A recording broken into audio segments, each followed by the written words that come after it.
একটা শহর যেখানে কয়েক ঘন্টার মধ্যেই সবকিছু শেষ হয়ে যেতে চলেছে। আকাশ কালো হয়ে গেছে, বাতাসের শব্দ শুনলে মনে হচ্ছে মৃত্যু খুব কাছাকাছি চলে এসেছে। মানুষজন দৌড়াচ্ছে, দোকানপাট বন্ধ করছে, সবাই শহর ছেড়ে পালাতে চাইছে, কারণ একটা ভয়ঙ্কর ঝড় শহরের দিকে এগিয়ে আসছে। কিন্তু কেউ তখনও বুঝতে পারেনি এই ঝড়ের সাথে সমুদ্র থেকে উঠে আসছে এমন কিছু যেটা পুরো শহরকে রক্তে ভাসিয়ে দিবে। গল্পের শুরুতে আমরা দেখি ডোকোতাকে। সে নিজের বাড়িতে ফোনে কথা বলছিল। ঠিক তখনই সে জানতে পারে বিশাল এক ঝড় আসছে। চারিদিকে প্যানিক শুরু হয়ে যায়, সবাই শহর ছাড়ছে। কিন্তু ডোকোতা একদম শান্ত, কারণ এই বাড়িটা শুধু একটা বিল্ডিং না, এটা তার মৃত মায়ের স্মৃতি। সে মনে করত এখানেই সে তার মায়ের সবচেয়ে কাছাকাছি থাকে, তাই যাই হোক না কেন সে এই বাড়ি ছাড়বে না। এরপর আমরা দেখি তিন ভাই বোনকে, ডি, রন আর ছোট্ট উইল। ওরা লেক সাইডে এনজয় করছিল, কিন্তু তাদের স্টেপ ফাদার উইলিয়াম আসতেই পুরো পরিবেশ বদলে যায়। লোকটার ব্যবহার দেখেই বোঝা যাচ্ছে সে খুবই ভয়ানক টাইপের মানুষ। সে বাচ্চাগুলোকে অ্যাডপ্ট করেছিল ঠিকই, কিন্তু কখনো তাদের ভালোবাসেনি। অন্যদিকে লিসা নামের এক প্রেগনেন্ট মহিলাকে দেখা যায়। সে গাড়ি চালিয়ে বাসায় ফিরছিল। রাস্তার মানুষদের প্যানিক দেখে সে নার্ভাস হয়ে পড়ে, কিন্তু নিজেকে শান্ত করার জন্য বলে হয়তো ছোটখাটো ঝড়, কিছুক্ষণ পর সব ঠিক হয়ে যাবে। কিন্তু সে জানতো না এটাই ছিল তার জীবনের সবচেয়ে বড় ভুল। এদিকে এডওয়ার্ড নামের একজন মেরিন বায়োলজিস্ট আগেই বুঝতে পেরেছিল ভয়ঙ্কর কিছু হতে যাচ্ছে। রিপোর্ট দেখে সে কনফার্ম হয় একটা বিশাল সামুদ্রিক ঝড় শহরের দিকে এগিয়ে আসছে, এত বড় যে পুরো শহর পানির নিচে চলে যেতে পারে। সে সাথে সাথে ডোকোতাকে ফোন করে শহর ছাড়তে বলে, কারণ ডোকোতা তার মৃত বোনের মেয়ে ছিল। কিন্তু ডোকোতা তার কোনো কথা শুনে না। আর তারপর ঝড় শুরু হয়, প্রচন্ড বাতাস, ভয়ঙ্কর বৃষ্টি, আর হঠাৎ করেই বাঁধ ভেঙে যায়। সমুদ্রের বিশাল পানি কয়েক সেকেন্ডের মধ্যেই শহরের ভিতর তেড়ে আসে। রাস্তা ডুবে যায়, গাড়ি ভেসে যায়, মানুষ চিৎকার করতে থাকে। পুরো শহর যেন মুহূর্তের মধ্যে নিষ্প্রাণ হয়ে পড়ে। ঠিক তখনই লিসা রাস্তার মাঝে আটকে যায়। সামনে বিশাল একটি গাছ পড়েছিল। এক ট্রাক ড্রাইভার তাকে ফিরে যেতে বলে, কিন্তু তখনই পানি তার দিকে ধেয়ে আসে। লিসা গাড়ি নিয়ে গাছ পার হওয়ার চেষ্টা করে, কিন্তু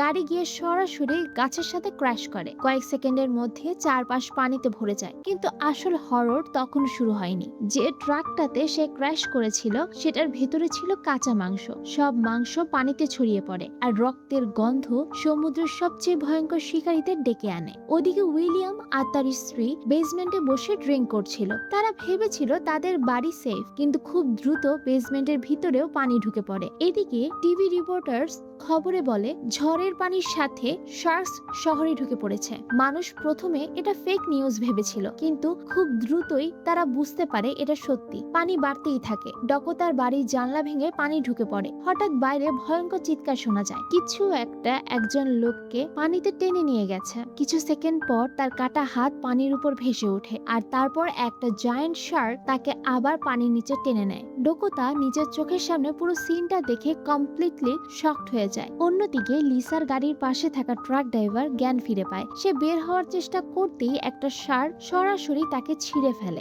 এডওয়ার্ড বুঝতে পারে ডোকোতা এখন বিপদে আছে, তাই সে রিপোর্টার্সদের সাথে ডিল করে সেখানে যাওয়ার সিদ্ধান্ত নেয়। এদিকে উইলিয়াম আর তার স্ত্রী লাইফ জ্যাকেট পরে বাড়ি থেকে বের হওয়ার চেষ্টা করে, কিন্তু দরজা খোলার সাথে সাথেই একটা বেবি শার্ক উইলিয়ামের উপর অ্যাটাক করে, আর কয়েক সেকেন্ড পর বড় একটা শার্ক তার স্ত্রীকে মেরে ফেলে। এখন বাচ্চাগুলো সম্পূর্ণ একা, চারদিকে শুধু পানি আর শার্কস। রন একটা প্ল্যান করে। সে ভাবে যদি শার্কসদের ডিস্ট্রাক্ট করা যায় তাহলে তারা গাড়ি পর্যন্ত পৌঁছাতে পারবে। কিন্তু সমস্যা হলো বেসমেন্টে আগে থেকেই একটা শার্ক ঢুকে পড়েছে। ওদিকে ডোকোতা শুনতে পায় কেউ হেল্প চাইছে। সে জানলা দিয়ে দেখে লিসা গাড়ির মধ্যে আটকে আছে। প্রথমে সে ভয় পায়, কারণ পানির নিচে শার্কস ঘুরছে। কিন্তু তখন লিসা বলে, প্লিজ, আমি প্রেগনেন্ট, আমার বেবিটাকে বাঁচাও। তখন ডোকোতার নিজের মায়ের কথা মনে পড়ে যায়। সে একটা নাইফ নিয়ে পানির মধ্যে নেমে পড়ে। একটা শার্ক প্রায় লিসার পেটের কাছে পৌঁছে গেছে। ঠিক তখনই ডোকোতা তাকে বাঁচিয়ে ফেলে। দুজন বাড়ির ভেতরে আশ্রয় নেয়, কিন্তু তারা জানতো এভাবে বসে থাকলে মৃত্যু নিশ্চিত। তাই ডোকোতা ছাদে উঠে বড় করে হেল্প লিখে দেয়, যাতে হেলিকপ্টার দেখলে তাদেরকে রেস্কিউ করতে পারে। কিন্তু তখনই নতুন প্রবলেম শুরু হয়। লিসার ডেলিভারি পেইন শুরু হয়ে গেছে। অন্যদিকে এডওয়ার্ড ছোট বোট নিয়ে শহরের ভেতরে ঢুকে পড়ে। চারদিকে শুধু ধ্বংস, ভাসমান গাড়ি আর শার্কস। এদিকে রন বেসমেন্টে নামার সিদ্ধান্ত নেয়, কারণ ওখানেই মিট রাখা ছিল, যেটা দিয়ে শার্কসদের ডিস্ট্রাক্ট করা সম্ভব। কিন্তু বেসমেন্ট এখন পুরো পানির নিচে, চারদিকে অন্ধকার। হঠাৎ সে দেখতে পায় উইলিয়াম এখনো বেঁচে আছে। লোকটা আহত অবস্থায় পড়েছিল।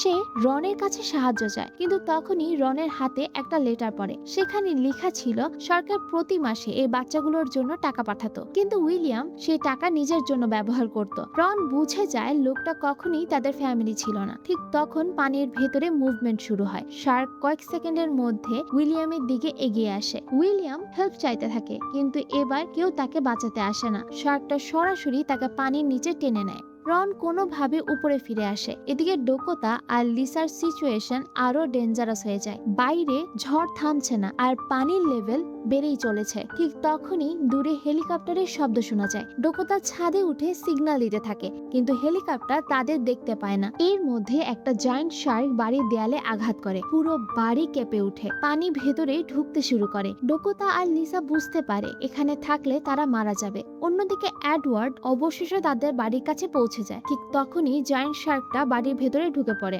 লিসা চিৎকার করতে থাকে। ডোকোতা ছুরি নিয়ে শার্কটার সামনে দাঁড়িয়ে যায়। একদিকে প্রেগনেন্ট ওমেন, অন্যদিকে জায়ান্ট শার্ক। ডোকোতা শার্কটার উপর অ্যাটাক করে, কিন্তু শার্কটা তাকে পানির নিচে ফেলে দেয়। কয়েক সেকেন্ডের জন্য মনে হচ্ছিল সব শেষ। ঠিক তখন এডওয়ার্ড এসে শার্কটার অ্যাটেনশন ডাইভার্ট করে আর তারা বোটে ওঠার চেষ্টা করে, কিন্তু জায়ান্ট শার্কটা তাদের পিছু ছাড়ছিল না। শেষ মুহূর্তে ডোকোতা একটা ফ্লেয়ার গান দিয়ে শার্কটার মুখের দিকে ফায়ার করে। পুরো পানির উপর আগুন ছড়িয়ে পড়ে। শার্কটা ভয়ঙ্কর ভাবে ছটফট করতে থাকে। এই সুযোগে তারা বোট দিয়ে সেখান থেকে বের হয়ে যায়। ধীরে ধীরে ঝড় থেমে যায়। সূর্যের আলো উঠতে শুরু করে, কিন্তু শহরটা আর আগের মতো নেই। হাজার হাজার মানুষ মারা গেছে। পুরো শহর ধ্বংস হয়ে গেছে। তবুও ডোকোতা, লিসা আর বাচ্চাগুলো বেঁচে যায়। আর মুভিটা একটা ভয়ঙ্কর মেসেজ দিয়ে শেষ হয়। প্রকৃতি যখন রেগে যায়, তখন মানুষ পৃথিবীর সবচেয়ে দুর্বল প্রাণী ছাড়া আর কিছুই না। Thank you so much for watching this video.